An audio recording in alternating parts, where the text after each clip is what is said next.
இப்போ நான் கடைசி கிளாஸில் 5வது கேள்வி வரைக்கும் பார்த்தோம். ஏன்னா 6வது கேள்வி தான் நாங்கள் இப்போ பார்க்க வேண்டிய கேள்வி. ஒரு வைத்தியசாலை நோயாளர் சிகிச்சை பிரிவில் நோயாளர்களை சந்திப்பதற்கான சீரான கால அட்டவணை முறைமை ஒன்று இல்லை. அவை வெளிநோயாளர் சிகிச்சை பிரிவு ஒன்றுதான் ஓபிடி ஒன்று. என்ன அதில் வந்துட்டு நோயாளர்களை சந்திப்பதற்கான கால அட்டவணை முறைமை ஒன்று இருக்க இல்லை. இதன் காரணமாக நோயாளர்கள் தங்களுக்கு சிகிச்சை வழங்கப்படும் சரியான நேரத்தை பற்றி அவங்களுக்கான குறித்த நேரம் என்னன்றது அறிந்திருக்காமையினால சிகிச்சை பிரிவுக்கு வருகை தரும்போது அதிகளவான நேரத்தை வீணடிக்க உள்ளது. அவை குறிப்பாக இந்த டைமுக்கு தான் வரணும் ஒரு டைம் ஒன்று இல்லை அவங்களுக்கு. அவை நிறைய நேரம் காத்திருக்க வேண்டிய நிலை ஏற்படுது. அவை கைமுறையிலான முறைமை கணினிமயப்படுத்தப்பட்ட முறைமைகள் இருக்குதுனே.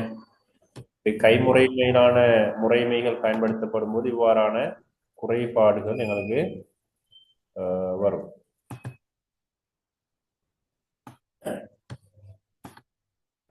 இந்த பிரச்சனையை தீர்ப்பதற்காக நிர்வாகம் ஒரு கணினிமயப்படுத்தப்பட்ட சந்திப்புக்கான கணினிமயப்படுத்தப்பட்ட முறைமை ஒன்று அமுல்படுத்தப்பட போகுது. கைமுறையிலான முறைமைக்கு பதிலாக கால அட்டவணை முறைமை, அவை டைம் டேபிள் ஒன்று உருவாக்கப்பட்டு அவை அவங்க என்ன செய்யலாம், அந்த குறித்த நேரத்துக்கு அவங்களோட நோய் வெளிநாட்டுக்கு வந்துட்டு போறதுக்கான ஒரு கம்ப்யூட்டர் சிஸ்டம் ஒன்று உருவாக்கப்படுது, சாஃப்ட்வேர் ஒன்று மாதிரி உருவாக்கப்படுது.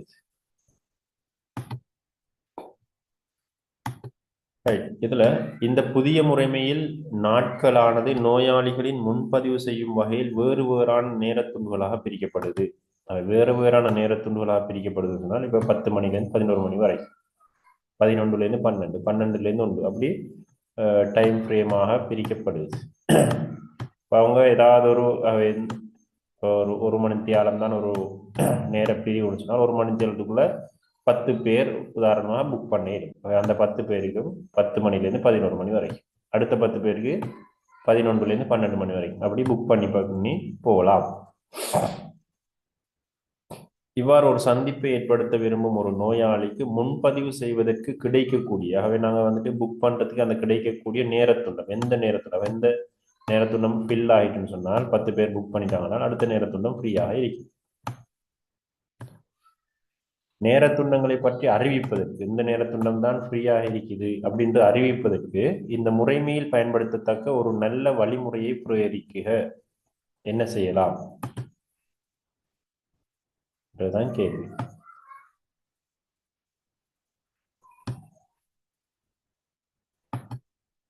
எப்படி அறிவிக்கலாம்? நாங்கள் ஒரு ஆன்லைன் சிஸ்டமாக இது காண்பிக்கப்பட்டால், ஆன்லைன் சிஸ்டமாக, அதாவது நிகழ்நிலை முறைமையாக காண்பிக்கப்பட்டால், இவ 10 பேர் புக் பண்ணும்போது அந்த இடம் வந்துட்டு ஒரு நிறம் திட்டப்படலாம். நிறம் திட்டப்பட்டு அடுத்த எம்டியான பிளேஸ் காட்டப்படலாம். இதுதான் எங்களுக்கு ஃப்ரீயாக இருக்குன்னு காட்டப்பட்டால் இந்த டைமை வந்துட்டு அவங்க புக் பண்ணுவாங்க. நிகழ்நிலை முறைமை ஒன்றின் மூலம்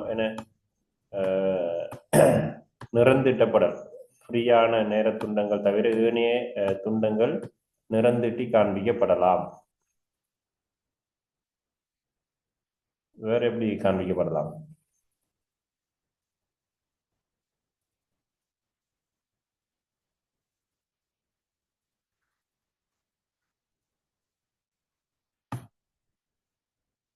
அல்லது இது வந்து ஆன்லைன் முறைமை இல்லாட்டி ஒரு எஸ்எம்எஸ் முறைமையாக, எஸ்எம்எஸ்ல வந்துட்டு நேரத்துண்ட அவங்க புக்கிங் வந்து எஸ்எம்எஸ்ல அனுப்பும்போது இந்தந்த நேரத்துண்டங்கள் தான் இவ்வாறு என்ன ஃப்ரீயாக இருக்கும் நேரத்துண்டங்களை அவங்களுக்கு மெசேஜாக அனுப்பலாம், எஸ்எம்எஸ் மூலமாக அனுப்பலாம். இந்த நேரத்துண்டங்கள் தான் கிடைக்கக்கூடியதாக நேரத்துண்டங்களை என்ன செய்யலாம், குறுஞ்செய்தி மூலம் என்ன செய்யலாம், தெரியப்படுத்தலாம்.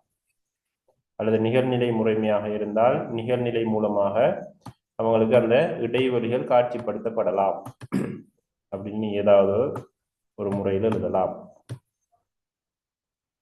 கிளியர் ஆகுது?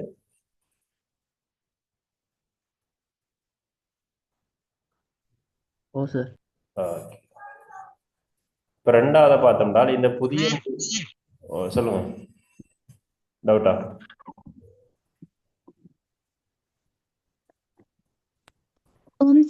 திரும்பி ஒரு வட்டம் விளங்கப்படுத்துங்க. வழங்கல திருமணப்படுத்தவா? அதாவது என்னென்றால் இந்த கேள்வி இப்போ நாங்கள் புக்கிங் பண்ணும்போது இப்போ நாங்கள் வந்துட்டு இப்போ பொதுவாக எல்லாமே புக்கிங் தானே நடக்குது. நாங்கள் வந்துட்டு இப்போ ஒரு மெடிக்கல் எடுக்க போகிறதாக இருக்கலாம், அல்லது வந்துட்டு நாங்கள் பாஸ்போர்ட் எடுக்க போகிறதாலும் இப்போ வந்து எல்லாம் சாஃப்ட்வேர் சிஸ்டமாக மாறிட்டு அவ்வாறு நாங்கள் புக்கிங் பண்ணணும். அவ்வாறு புக்கிங் பண்ணும் போது இது வந்து நேர துண்டுங்களாக பிரிக்கப்பட்டிருக்கிறார். இப்போ உதாரணமாக 8 மணி தொடக்கம் 10 மணி ஒரு நேர துண்டம் இருக்கு. 8 மணி தொடக்கம் 9 மணி, 9 மணி தொடக்கம் 10 மணின்னு சொல்லி இருக்குது.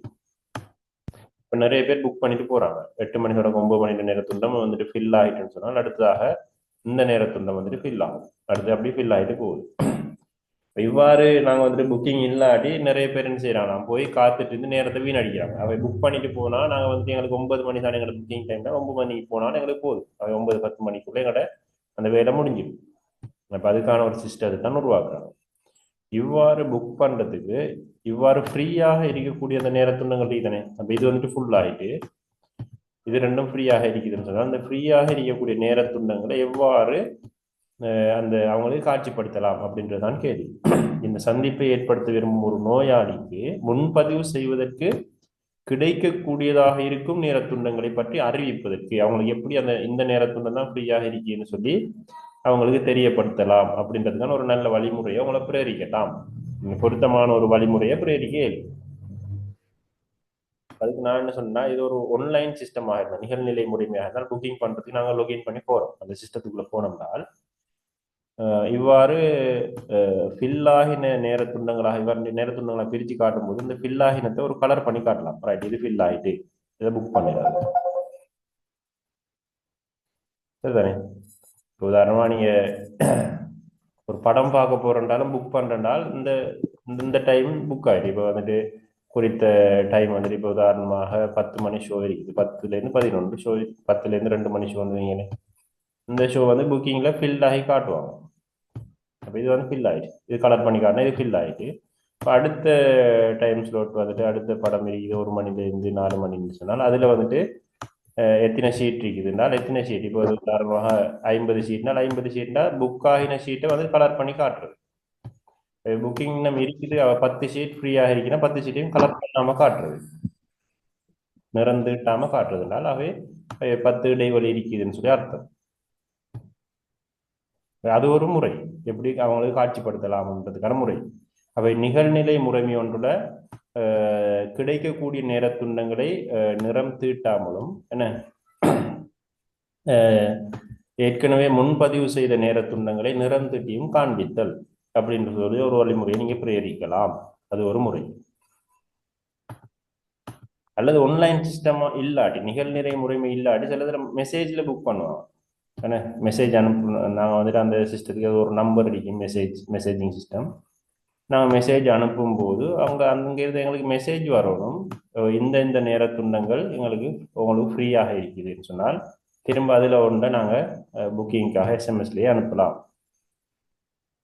அந்த முறையையும் நீங்கள் பிரயோகிக்கலாம்.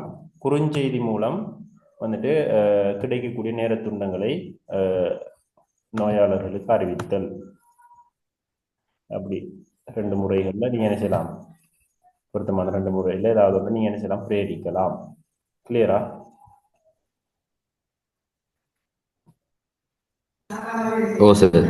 ஓகே. இப்போ பி பகுதியை பார்ப்போம். இந்த புதிய முறைமையில் ஒரு சந்திப்பை ஏற்படுத்துவதற்கு ஒரு நோயாளி கொடுக்க வேண்டிய 4 பிரதான உள்ளீடுகள். ஆகவே அந்த சிஸ்டத்துக்குள்ள போயிட்டாரு, போனது பிறகு அவர் என்னென்ன உள்ளீடுகளை கொடுக்கலாம் அப்படின்றத பட்டியல்படுத்தட்டாம். வைத்தியரின் விவரங்கள் தேவைப்படாதாம். அப்போ வைத்தியர் விவரங்கள் நாங்கள் உள்ளீடாக கொடுக்க வேண்டிய அவசியம் இல்லை, அதை எழுதக்கூடாது. ஒரு சந்திப்பை பெறுவதற்கு நோயாளிகள் முறைமையினுள் உள்நுழைவு செய்ய தேவையில்லை. அப்போ லொகின் சிஸ்டம்ல யூசர் நேம் பாஸ்வேர்டு கொடுக்க வேண்டிய அவசியம் இல்லை. அப்போ லொகின் பண்ணி போக முடியாது. அப்போ யூசர் நேம் பாஸ்வேர்டும் உள்ளீடாக வராது. வேற என்ன உள்ளீடுகள் கொடுக்கலாம் என்றுதான் கேட்கப்பட்டு, என்ன கொடுக்கலாம்? நோயாளி பற்றிய விவரம், நோயாளியின் விவரம், நோயாளியின் பெயர், என்ன நோயாளியின் தொலைபேசி இலக்கம் கொடுக்கப்படலாம், நோயாளியிடம் முகவரி கொடுக்கப்படலாம், அல்லது நோயாளியின் நோய் பற்றிய விவரங்கள் கொடுக்கப்படலாம் உள்ளீடாக. அவங்களுக்கு வந்துட்டு தேவையான அந்த நேர துண்டம் என்ன அவங்களுக்கு வந்துட்டு எந்த நேர துண்டம் அவங்களுக்கு போக இயலும்.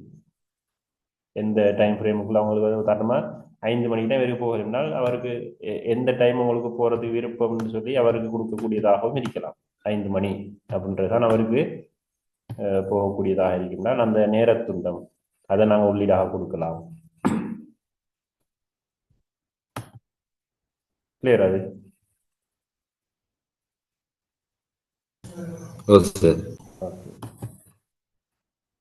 சி பகுதி ஒரு சொல்லுங்க. டவுட்னா சொல்லுங்க, பிரச்சனை இல்லை. சி ஒரு சந்திப்பை ஒரு நோயாளி வெற்றிகரமாக ஏற்படுத்திய பின்பு அப்போ வந்துட்டு அந்த சந்திப்பை வெற்றிகரமாக ஏற்படுத்தினார், புக் பண்ணிட்டாரு அப்படின்னு சொன்னால் அந்த நோயாளிக்கு அந்த சந்திப்பை உறுதி செய்து அனுப்புவதற்கு இப்போ கன்ஃபார்ம் பண்ணணும். என்ன புக் பண்ணியிருந்த பிறகு நீங்க ரைட் கன்ஃபர்மேஷன் ஒன்று போகணும். அப்படியாக இருந்தால் பயன்படுத்தக்கூடிய உகந்த முறை ஒன்று எழுதலாம் கன்ஃபர்மேஷன் அனுப்புறதுக்கு. இமெயில்ல இமெயிலில் அனுப்பலாம். ஏன்னா மின்னஞ்சல் மூலமாக அவர் தெரியப்படுத்தலாம் உங்களோட புக்கிங் வந்துட்டு கன்ஃபார்ம் ஆகிட்டு அப்படின்னு சொல்லி அனுப்பலாம். வேற மெசேஜ் மூலம் குறுஞ்செய்தி ஏன்னா எஸ்எம்எஸ் மூலம் அவருக்கு தெரியப்படுத்தலாம். ஏன்னா அது ரெண்டும் மிக பொருத்தமானதாக இருக்கு. அல்லது கோல் எடுத்தும் சொல்லலாம் என்ன, அல்லது வாய்ஸ் கோல் என்ன அப்படி தெரியப்படுத்தலாம். அதில் நீங்கள் ஒன்று எழுதினா போதும். ஒரு முறைமையானது சார்பளவில் சிறியதாக இருப்பதாகும். அப்போ ஒரு சிறியதொரு முறைமை தான் இது. தேவைகள் மிகவும் தெளிவாக இருக்குதாம். தேவைகள் எந்த குழப்பமும் இல்லை, தெளிவாக இதுதான் தேவைன்னு தெரியுமா.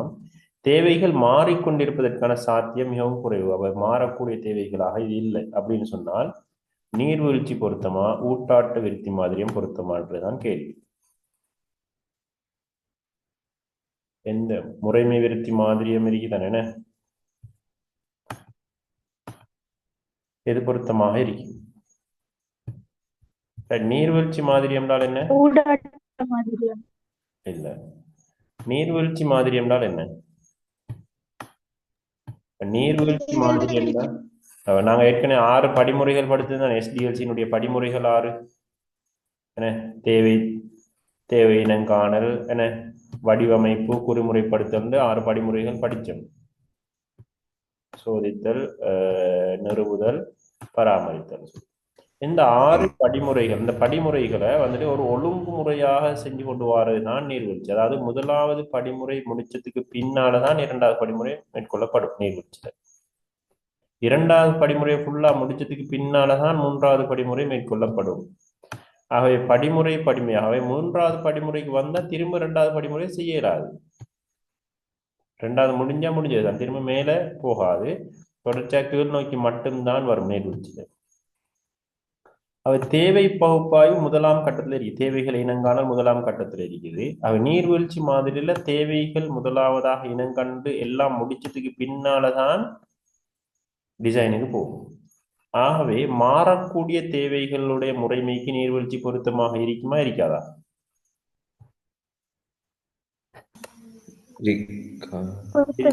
பொருத்தமில்லை. தேவை மாறுண்டால் இடையில திரும்ப தேவை பகுப்பாய்வு செய்யலாது. இப்ப தேவைகள் எல்லாம் இனங்கண்டு முடிஞ்சதுக்கு பின்னால்தான் டிசைனுக்கு இதுல போகலாம். திரும்ப குறிமுறைப்படுத்த இப்ப குறிமுறைப்படுத்திட்டு இருக்கும் போது ஏதாவது தேவை மாறிட்டுன்னு சொன்னால் திரும்ப தேவை இனங்காணலுக்கு நாங்க போக இயலாது. மாறக்கூடிய தேவைகளுக்கு நீர்வீழ்ச்சி மாதிரியும் பொருத்தமற்றது. அவை தேவைகள் தெளிவாக இருக்கக்கூடிய தேவைகள் தெளிவாக வரையறுக்கப்பட்ட முறைமைகளுக்கு மட்டும்தான் நீர்வீழ்ச்சி மாதிரியும் பொருத்தம். அவை பெரிய முறைமைகளுக்கும் இது பொருத்தம் இல்லை. பெரிய முறைமைகள்ல கட்டாயம் நிறைய தேவைகள் இருக்கும், சிக்கலான தேவைகள் இருக்கும். அப்படியான முறைமைகளுக்கு நாங்கள் நீர்வீழ்ச்சி மாதிரியும் பயன்படுத்துறது பொருத்தம் இல்லை. இப்போ ஊட்டாட்ட விருத்தி மாதிரி என்றால் அது ஒரு மீள் சுழற்சி அப்படின்னு சொல்லுவோம். நாங்கள் திரும்ப திரும்ப செய்யலாம். இந்த படிமுறை செஞ்சுட்டு இருக்கும் போது இதுல தேவை திரும்ப மாறினா திரும்பவும் போகலாம், மாறுபட்டு திரும்பியும் இங்க வரலாம். திரும்ப நாங்கள் வந்துட்டு சோதித்தலும் தவறு நீக்குதலும் செஞ்சுட்டு இருக்கிறோம். திரும்பவும் நாங்கள் டிசைனை கொஞ்சம் மாற்றணும்னால் மாற்றி போட்டு இங்கே வரலாம். ஆக இவ்வாறு மீள் சுழற்சியாக திரும்ப திரும்ப என்ன செய்யலாம் செய்யக்கூடிய முறைமையை தான் நாங்கள் நீர் ஊட்டாட்ட விருத்தி மாதிரியம் அப்படின்றது இல்லாட்டி ஊடாட்ட விருத்தி மாதிரியம் சொல்லி சொல்லுவோம். ரைட். ஆகவே எங்களுக்கு இதுல எங்களுக்கு சொல்லப்பட்டதுல அப்ப எது பொருத்தமாக இருக்கும் எங்களுக்கு? நீர்வீழ்ச்சி மாதிரி. நீர்வீழ்ச்சி மாதிரி. தேவைகள் மிகவும் தெளிவாக இருக்கிறோம். அப்ப எந்த பிரச்சனையும் இல்லை. தேவைகள் மாறாதுன்னு சொன்னால் எங்களுக்கு தேவை ஃபெஸ்டிக்கு எடுத்துக்கொண்டு அப்படி டிசைன் பண்ணிட்டு போகலாம். தேவைகள் மாறாதுன்னு சொல்றான். தேவைகள் மாறிக்கொண்டிருப்பதற்கான சாத்தியம் மிகவும் குறைவாக இருக்குது. அதே நேரம் அப்படின்னு சொல்லப்பட்டிருக்கேன். ஆகவே நீர்வீழ்ச்சி மாதிரியும் பொருத்தமாக இருக்கு.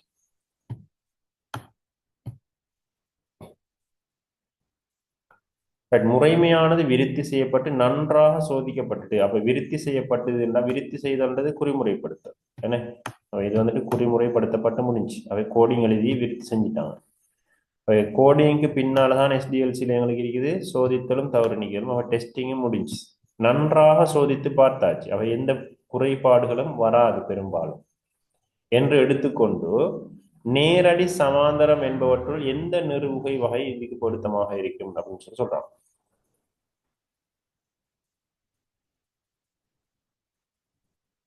நாங்க நிறுவுதல் 2 வகைன்னு சொல்லி பார்த்தோம். நேரடி 4 வகையான நிறுவுதல் பார்த்தோம். நேரடி சமாந்தரம் அடுத்தது இன்னும் 2 இருக்குதானே. கட்டம் கட்டமாக நிறுவுறல் அடுத்து வந்துட்டு வெள்ளோட்ட நிறுவல் என்ன அப்படின்னு இருக்குது. நேரடின்னு சொன்னால் பழைய முறையுமே நாங்கள் என்ன செய்யறோம் ஒரே அடியாக நிறுத்திவிட்டு புதிய முறைமையை அமல்படுத்துறோம். அதுதான் நேரடி நிறுவல். சமாந்தர நிறுவல்னு சொன்னால் 2 முறைமைகளுமே என்ன செய்யப்படுது குறித்த காலத்துக்கு சமாந்தரமாக என்ன செய்து நிறுவப்படுவது என. அதுக்கு பின்னாலே தான் என்ன நடக்கும்னு சொன்னால் புதிய முறைமை மட்டும் நடைமுறைப்படுத்தப்படும் குறித்த காலத்துக்கு பின்னால. ஆகவே சமாந்தர நடைமுறைப்படுத்தல் செலவு கூடிய ஒரு நடைமுறைப்படுத்தல் ஏன்னா 2 முறைமைகளுமே குறித்த காலத்துக்கு நடைமுறைப்படுத்த வேண்டி வரும். அப்ப இது வந்துட்டு செலவு குறைந்த விரைவான நடைமுறைப்படுத்தல் தான் நேரடி நடைமுறைப்படுத்தல். ஆனா இடர் கூட, அதாவது ஏதாவது நாங்க தகர்ந்து விழுந்தால் எங்களுக்கு பிரச்சனை வரும். ஆனா இதுல சொல்லப்பட்டிருக்கு நன்றாக சோதித்து பார்க்கப்பட்டாச்சு. அப்ப எங்களுக்கு எந்த பிரச்சனையும் இல்லை. நன்றாக சோதித்து பார்க்கப்பட்டால் நாங்க சமாந்திர நடைமுறைப்படுத்தலுக்கு போக வேண்டிய அவசியம் இல்லை. நேரடியாகவே நாங்க என்ன செய்யலாம் நடைமுறைப்படுத்த இயலும். அதே நேரம் ஏற்கனவே சிறிய முறைமைன்னு சொல்றாங்க தானே. அவை நேரடி நடைமுறைப்படுத்தல் தான் பொருத்தம். சரியா? அது கிளியரா? ஓ சார். அடுத்து பாருங்க. ஒரு வீட்டில் உள்ள கணனியானது அந்த வீட்டில் உள்ள எல்லோரும் ஒரு தனிப்பயனர் கணக்கை பயன்படுத்தி அப்போ ஒற்றை பயனர் கணக்கு இப்போ நாங்கள் யூசர் அக்கௌண்ட் ஒன்று தான் பயன்படுத்துகிறாங்க. இப்போ நாங்கள் கம்ப்யூட்டர் ஒன் பண்ணும்போது நிறைய அக்கௌண்ட்ஸ் நாங்கள் கிரியேட் பண்ணலாம் கம்ப்யூட்டருக்கு. கெஸ்ட்னு சொல்லி யூசர் 1 யூசர் 2 சொல்லி நிறைய பேருக்கு பயன்படுத்தலாம். நிறைய பேர் ஒரு கணனியை பயன்படுத்தும் போது அவங்களுக்கு தனித்தனி அக்கௌண்ட்ஸ் நாங்கள் கிரியேட் பண்ணலாம். அந்தந்த அக்கௌண்ட்ல குறித்த சாஃப்ட்வேர் வேலை செய்யும். குறித்த அவங்களோட ஃபைல் மட்டும்தான் அந்த அக்கௌண்ட்டுக்குள்ள போனால் காட்சிப்படுத்தப்படும். எல்லாருமே ஒரு கணனியை பயன்படுத்தும் போது எல்லாருமே என்ன ஃபைல்களை போட்டு வச்சுப்பாங்க. மற்ற ஆள் போகும்போது அதை அழிச்சிருவாங்க. அப்படியான பிரச்சனைகள் வரும். இங்க ஒரு அக்கௌண்ட் தான் பயன்படுத்தப்படுது. ஒரு யூசர் அக்கௌண்ட் தான் பயன்படுத்தப்படுது. ஒவ்வொரு நபரும் வேறு வேறான தொழிலை வெவ்வேறான ரசனைகளையும் கொண்டிருக்கிறாங்களாம். ஒவ்வொரு நபரினதும் கோப்புகளும் எல்லா ஃபைலும் கணனி வன்வட்டில் உள்ள ஒரே ஒரு ஃபோல்டர் தான் போட்டு வச்சிருக்கு. அந்த ஃபோல்டருக்குள்ளதான் எல்லா ஃபைலும் இருக்குதாம். ஒரு கோப்புறையிலேயே சேமிக்கப்பட்டுள்ளன. இதனால் ஒவ்வொரு நபரும் அவரது கோப்புகளை கண்டுபிடிப்பது பாரிய சிக்கல். ஒரே ஃபோல்டருக்குள்ள எல்லா ஃபைலையும் போட்டு அதை தேடி கண்டுபிடிக்கிறதுலேயும் சிக்கல்கள் வரும். அத்துடன் வேறு ஒரு நபரால் ஒருவரது கோப்புகள் தற்செயலாக என்ன செய்யப்படலாம், மாற்றப்படலாம், அழிக்கப்படலாம். அப்படியான பிரச்சனைகளும் காணப்படும். அப்ப இதெல்லாம் பிரச்சனை. இந்த நிலைமையை மேம்படுத்துவதற்கு நீங்க பரிந்துரை செய்யும் ஏதாவது 2 முறைகள் மாற்றங்கள் என்ன செய்யலாம்?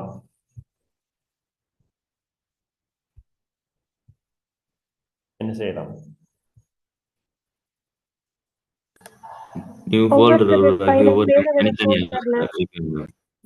வெவ்வேறு கோப்புரைகளில் சேமித்தல் அது ஒரு முறை. என்ன ஒவ்வொருவரும் தனித்தனி கோப்புரைகள்ல சேமிக்கலாம். அது அவ்வளவு நல்ல ஒரு முறையும் இல்லை. ஃபோல்டரை அழிச்சு விட்டாலும் பிரச்சனை தானே என்ன. 10 பேருக்கும் 10 ஃபோல்டர் வச்சிருக்காங்க சர்ச் பண்றதுக்கு லேசாக இருக்கும். அவரவர் இமெயில டிரைவ் போட்டு சேவ் பண்ணி வைக்கலாம். அப்படி வந்துட்டு ஆன்லைன்ல வந்துட்டு நாங்க வந்துட்டு முகில் கணினி அவரவர் டிரைவ்ல இமெயில சேவ் டிரைவ்ல போட்டு சேவ் பண்ணி வைக்கலாம். அப்படி இல்லாட்டி ஒரு தனி பயனர் கணக்கு பயன்படுத்தப்பட்ட ஒவ்வொரு யூஸ் அக்கௌண்ட் உருவாக்கும் கம்ப்யூட்டர்ல. தனி பயனர் கணக்கு பதிலாக தனித்தனி நபர்களுக்காக ஒவ்வொரு பயனர் கணக்குகளை என்ன செய்யலாம் உருவாக்கி அவங்களுக்கு தனித்தனி யூசர் நேம் பாஸ்வேர்டு அவங்களோட அந்த அக்கௌண்ட்டுக்குள்ள அவங்க என்ன செய்யலாம் போக இயலும். அப்படின்னா அவங்களோட ஃபைல் மட்டும்தான் அதில் காட்சிப்படுத்தப்படும். கிளியரா? அப்படி இல்லாட்டி நான் ஹார்ட் டிஸ்க்ல ஒரே ஃபோல்டர் தானே ஹார்ட் டிஸ்க்ல எங்களுக்கு தெரியும் இது வந்து நாங்கள் சீண்டு மட்டும் இருந்தால் இதை நாங்கள் வட்டு பிரிவிடல் செய்ய இயலும். என்ன டி என்று பிரிக்கலாம், இ என்று பிரிக்கலாம், எஃப் என்று பிரிக்கலாம். இதுல ஒவ்வொரு பிரிவிடல் செஞ்சு ஒவ்வொரு பிரிவிடலுக்கும் ஒவ்வொரு ஆளோட பேரை வச்சு கொள்ளையிலும் இதுக்கு நாங்கள் லொக் பண்ணவுமே லொக் பண்ணி வச்சுக்கொண்டு அதுக்கு பாஸ்வேர்ட் பயன்படுத்துவோம் ஒவ்வொரு பிரிவிடலுக்கு. இவ்வாறு வன்வட்டை என்ன செய்யலாம் பிரிவிடல் செய்து என்ன செய்யலாம் தனித்தனி நபர்களுக்கு தனித்தனி பிரிவிடல்களாக பயன்படுத்த இயலும் அப்படின்னு நாங்கள் செய்யலாம். என்ன இல்லாட்டி நீங்க சொன்ன மாதிரி தனித்தனி கோப்புரைகள் ஃபோல்டர்களை உருவாக்கி என்ன செய்யலாம் அந்த ஃபோல்டருக்கு அவங்க வந்து லொக் பண்ணி வைக்கவும் இயலும். அவ்வாறு நீங்க ஏதாவது 2 முறைகளை சொல்லலாம். கிளியரா? அது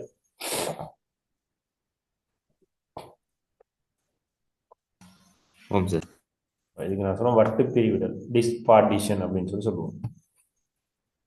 சார் ஓ வட்டு பிரிவிடலுக்கும் வட்டு துண்டாக்கலுக்கும் என்ன வித்தியாசம்? வட்டு பிரிவிடல்ன்றது இதுதான் சரிதானே. ஹார்ட் டிஸ்க் வந்துட்டு நாங்கள் இப்போ உதாரணமாக ஹார்ட் டிஸ்க் வந்துட்டு 1 TB இருக்கு 1 TB ஹார்ட் டிஸ்க்னு சொன்னால் இந்த 1 TBயும் நாங்கள் ஆரம்பத்தில் நாங்கள் ஃபார்மட் பண்ணி எங்களுக்கு கம்ப்யூட்டரில் சீண்டால் சீல தான் 1 TBயுமே இருக்க போகுது. இந்த 1 TBயை நாங்கள் ஒவ்வொரு பிரிவிடலாக இதை என்ன செய்யலாம் இதுக்குள்ள தான் இப்போ சாஃப்ட்வேர் ஃபைல் எல்லாமே சேமிக்கப்படும் அந்த சீக்குள்ள தான் இதை நாங்கள் தனித்தனி பிரிவுகளாக பிரிக்கிறோம். பிரிச்சோம்னா எங்களுக்கு சர்ச் பண்ணுறதும் லேசு தானே. அவை இங்கே வந்துட்டு டின்ற ஒரு பிரிவிடல் ஈன்ற ஒரு பிரிவிடல் இதுன்ற ஒரு பிரிவிடல் அவைக்கு தனித்தனியாக ஒவ்வொரு ஆண்டை பேரை வச்சு பயன்படுத்தலாம். அவை இதை நான் சொல்லுவோம் வட்டு பிரிவிடல் டிஸ்க் பார்ட்டிஷன். இப்போ வட்டு துண்டாக்கம் என்னென்றால் ஹார்ட் டிஸ்க்ல நாங்கள் தரவுகளை சேமிக்கும் போது ஒவ்வொரு தரவுகளும் வெவ்வேறு இடங்கள்ல இவ்வாறு சிதறி காணப்படலாம். ஒரு ஃபைல் இங்கே இருக்கு இந்த துண்டில் இருக்குது இன்னொரு ஃபைல் அவை பக்கத்துல இல்லாம இவ்வாறு என்ன செய்யப்படலாம்னா தரவுகள் சிதறி காணப்படும். இவ்வாறு சிதறி காணப்படுறதுனால அவை நாங்கள் இது ரெண்டும் சேர்ந்து ஒரே ஃபைல் தான் இவ்வாறு துண்டு துண்டாக இருக்குதுன்னு சொன்னால் நாங்கள் இந்த ஃபைலை எக்ஸஸ் பண்ணும்போது இந்த துண்டுக்கும் இடையில பக்கத்துல இல்லை. ஆகவே நாங்கள் எக்ஸஸ் ஸ்பீட் வந்துட்டு குறையும். இவ்வாறு துண்டாகி காணப்படுறதுனால வன்வட்டு வந்து வினைத்திறனாக பயன்படுத்தப்படாது எக்ஸஸ் ஸ்பீடும் குறையும். அவை இவ்வாறு காணப்படும் இந்த நிலைமையை நாம் சொல்லுவோம் வட்டு துண்டாக்கம் ஃப்ரெக்மெண்டேஷன் அப்படின்னு சொல்லுவோம். ஃப்ரெக்மெண்டேஷன். அவ இதை நாங்கள் என்ன செய்யலாம்னு சொன்னால் எல்லாத்தையும் ஒன்று சேர்க்கலாம். ஒன்று சேர்த்து பக்கத்துல என்ன செய்யலாம் கொண்டு வர இவ்வாறு பக்கத்துல காணப்பட்டால் தரவுகள் எல்லாம் நாங்கள் கோப்புகளை இணைத்திறனாக எக்ஸஸ் பண்ணி எடுக்கணும். இதை நாங்கள் சொல்லுவோம் வட்டு ஒருங்கமைத்தல் டீஃப்ரெக்மெண்டேஷன் சொல்லுவோம். வட்டு ஒருங்கமைத்தல். அப்ப இது வந்து வட்டு துண்டாக்கம் இவ்வாறு ஒன்று சேர்க்கிறது ஒருங்கமைத்தல் டீஃப்ரெக்மெண்டேஷன் அப்படின்னு சொல்லுவோம். என்ன கிளியரா? ஆமாம் சார். இவ்வாறு வட்டு பிரிவிடலுக்கும் ஒரு சாஃப்ட்வேர் காணப்படலாம் டிஸ்க் பார்ட்டிஷன் சாஃப்ட்வேர். இவ்வாறு வட்டு ஒருங்கமைக்கிறதுக்கும் சாஃப்ட்வேர் காணப்படலாம். துண்டாகி காணப்படுறத ஒருங்கமைக்கிறதுக்கு டீஃப்ரெக்மெண்டர் அப்படின்னு சொல்லி ஒரு சாஃப்ட்வேர் காணப்படலாம். இந்த சாஃப்ட்வேர் எல்லாம் என்ன வகையான சாஃப்ட்வேருக்குள்ள வரும்?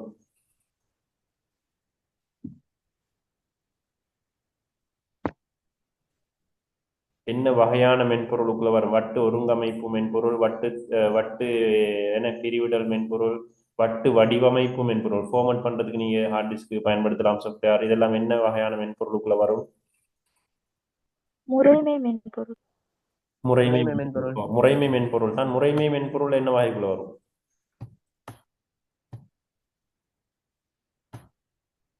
முறைமை மென்பொருள் 3 வகை பார்த்தோம் தானே. அதுல எந்த இதுக்குள்ள வரும்?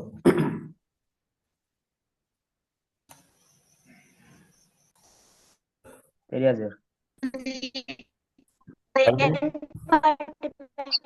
பயன்பாட்டு மென்பொருளுக்குள்ள வரும். பயன்பாட்டு மென்பொருள், முறைமை மென்பொருளுக்குள்ள பயன்பாட்டு மென்பொருள், யூட்டிலிட்டி சாஃப்ட்வேருக்குள்ள தான் இது வரும். சரிதானே? முறைமை மென்பொருளை 3 வகைப்படுத்தலும் தானே. ஆப்பரேட்டிங் சிஸ்டம், பணி செயல்முறைமை, அடுத்தது பயன்பாட்டு மென்பொருள், அடுத்தது லாங்குவேஜ் ட்ரான்ஸ்லேஷன். Language translator. சரிதானே? அதுல இந்த பயன்பாட்டு மென்பொருள் தான் வட்டு தொடர்பான இந்த வட்டு முகாமைத்துவத்துக்கு பயன்படுத்துகிற மென்பொருள் எல்லாமே பயன்பாட்டு மென்பொருட்கள். சரிதானே? வன்பொருள் மென்பொருள் முகாமைத்துவத்துக்கு தான் அந்த பயன்பாட்டு மென்பொருட்கள் பயன்படுத்தப்படுது. அடுத்து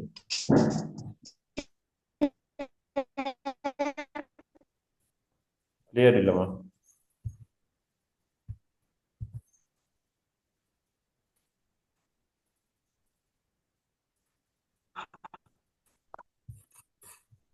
மூன்றாவது, ஏற்கனவே பிரசுரிக்கப்பட்ட ஒரு புத்தகத்திலிருந்து எடுக்கப்பட்ட உள்ளடக்கத்தை மீள் உருவாக்கம் செய்யும் போது, ஏற்கனவே பிரசுரிக்கப்பட்டு சொன்னா ஏற்கனவே ஒரு ஆள் என்ன செய்யறாரு, எழுதின புத்தகம் ஒன்று பிரசுரிக்கப்பட்டு விரிக்கப்படுது. அதுல இருந்து எடுக்கப்பட்ட ஒரு உள்ளடக்கத்தை மீள என்ன செய்யறாங்க, உருவாக்கும் போது, அப்ப அதை எடுத்து இன்னொரு ஆள் அடிக்கிறாரு. அதன் மூலத்தை, மூலம்னால் எங்க இருந்து அந்த எடுக்கப்பட்டிருக்குது, அந்த என்ன அந்த புத்தகத்தினுடைய பகுதி எங்க இருந்து எடுக்கப்பட்டிருந்தது தான் மூலம், சோர்ஸ்.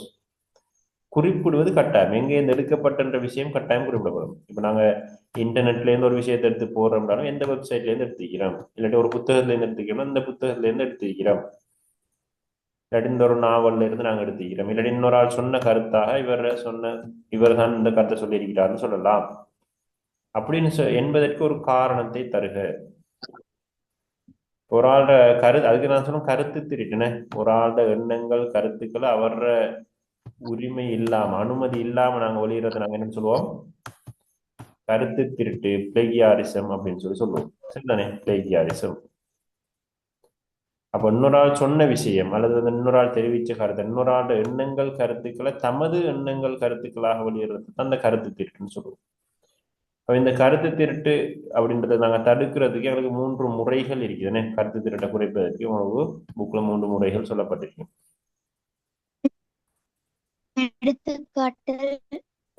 எடுத்துக்காட்டல், மேற்கோள் காட்டல், ஆதார குறிப்பு. என்ன அவை இதான் எழுத்து திருட்டு. பிளேகியாரிசம்ன்றது வந்துட்டு ஒரு ஆள் எண்ணங்கள் கருத்து. இப்போ வந்து நாங்க வந்துட்டு ஒரு ஆள் என்ன சொல்றாரு, திருக்குறள் போட்டு நாங்க தான் சொன்ன மாதிரி சொல்லிடுமா? இல்லை, வைரமுத்து சொல்லிக்க அந்த கவிதைன்று அதை வந்துட்டு நாங்க போட்டுட்டு நாங்க போடுற மாதிரி நாங்க என்ன செய்யறோம், பிரசுரிக்கிறோம். அப்ப அதெல்லாம் கருத்து திருட்டு. ஆகவே அவருக்கு வந்து என்ன செய்யலாம், சட்டப்படி நடவடிக்கை எடுக்க இயலும். ஆகவே அதை நாங்க தவிர்க்கலாம். இன்னொரு ஆள் சொன்ன இதை நாங்க வந்து நாங்க ஒரு கட்டுரை எழுதும் போது, நாங்க ஒரு கட்டுரை எழுதுறோம், இன்னொரு ஆளோட எண்ணங்கள் கருத்துக்களை அதுல பாவிக்கும் போது இந்த விஷயங்களை பயன்படுத்தினோம்னால அது கருத்திட்டாக மாறாது. எடுத்துக்காட்டுனால் எழுத்தாளரின் அல்லது எழுத்தாளர்களின் தகவல்களை நாங்க என்ன செய்யறோம், குறிப்பிட இவர் சொன்னதுதான் இது, இந்த எழுத்தாளர் தான் இதை சொல்லியிருக்கிறாரு, நாங்க அவரோட பேரை போட்டு விட்டோம்னால் பிரச்சனை இல்லை. அல்லது மேற்கோள் காட்டல், இவ்வாறு மேற்கோள் குறியின் மூலமாக இந்த விஷயத்தை நாங்க என்ன செய்யலாம், இது இந்த இடத்துல இருந்து எடுக்கப்பட்டிருக்குன்னு சொல்லலாம். அடுத்து ஆதார குறிப்பு, ரிஃபரன்ஸ் போட்டு எங்களோட கட்டுரை முடிவுல கடைசியில ரிஃபரன்ஸ் போட்டு இந்தந்த வெப்சைட்ல இருந்து இந்தந்த புத்தகங்கள்ல இருந்து தான் இந்த தகவல்கள் எடுக்கப்பட்டிருக்குன்னு சொல்லி காட்டவும் வேணும். இதுதான் கருத்து திருட்டை வந்துட்டு நாங்க வந்துட்டு என்ன செய்யலாம், சிறந்த முறையில பயன்படுத்துறது. 3 முறைகள்: எடுத்துக்காட்டல், மேற்கோள் காட்டல், ஆதார குறிப்பு. இதுல சொல்லப்பட்டிருக்கவ அதன் மூலத்தை குறிப்பிடுவது முக்கியமானது என்பதற்கு ஒரு காரணத்தை தருக அப்படின்னு சொல்லப்பட்டிருக்கு. நாங்க என்ன கருத்து திருட்டினை என்ன செய்யலாம், கருத்து திருட்டினை தடுப்பதற்கு நாங்க என்ன செய்யலாம், இதை பயன்படுத்த இயலும். அவ்வாறு நாங்க குறிப்பிட்டோம்னா கருத்து திருட்டாக அது மாறாது.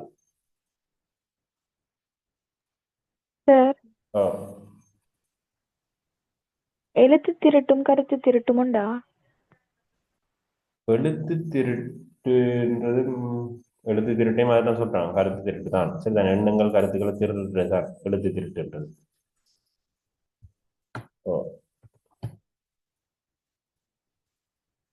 எழுத்து திருட்டு அல்லது கருத்து திருட்டுன்னு சொல்லி சொல்லலாம். பிளேகியாரிஸ்.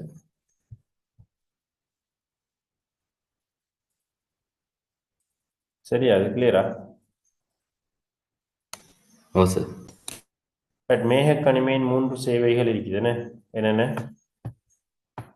ஒன்று சாஸ், ஐயா IaaS இன்றைக்கு இன்ஃப்ராஸ்ட்ரக்சர் as a சர்வீஸ், அல்லது platform as a service, fast. Yes. இப்போ சாஃப்ட்வேர் as a சர்வீஸ்னால் மென்பொருள் சேவை என்ன? இன்ஃப்ராஸ்ட்ரக்சர்ன்றது உட்கட்டமைப்பு சேவை, பிளாட்ஃபார்ம்ன்றது எங்களுக்கு சூழல் அபிவிருத்தி சேவை அப்படின்னு சொல்லி சொல்லுவோம்.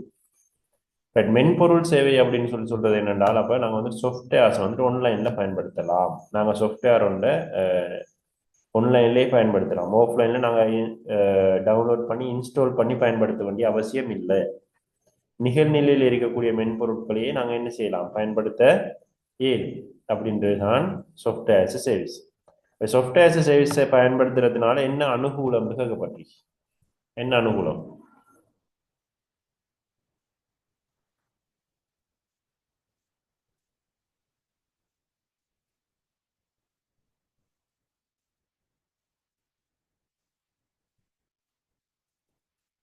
அனுகூலம் என்னடா, நாங்கள் சாஃப்ட்வேர் ஒன்று சில நேரம் வாங்கி பயன்படுத்துகிறோம். இன்னும் காசு கொடுத்து வாங்கணும். இப்போ நாங்கள் எம்எஸ் வேர்ட் இருக்குது, எம்எஸ் வேர்ட் நாங்கள் பயன்படுத்துகிறோம்.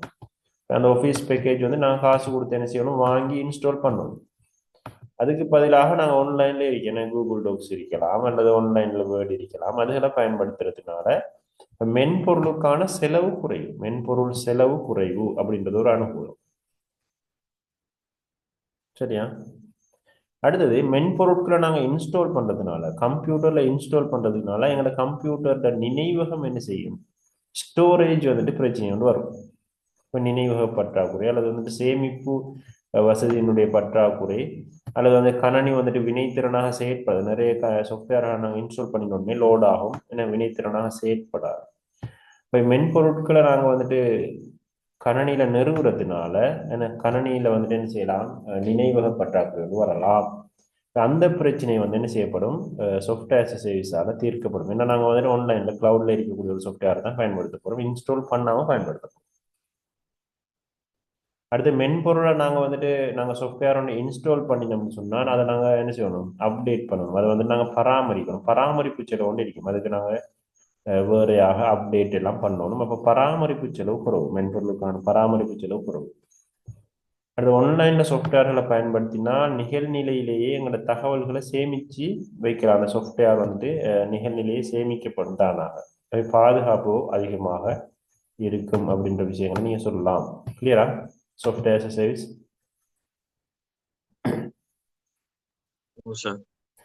பிரதிகூலம் என்னப்ப? அவ்வாறு நாங்கள் நிகழ்நிலையில மென்பொருட்களை பயன்படுத்துறதுனால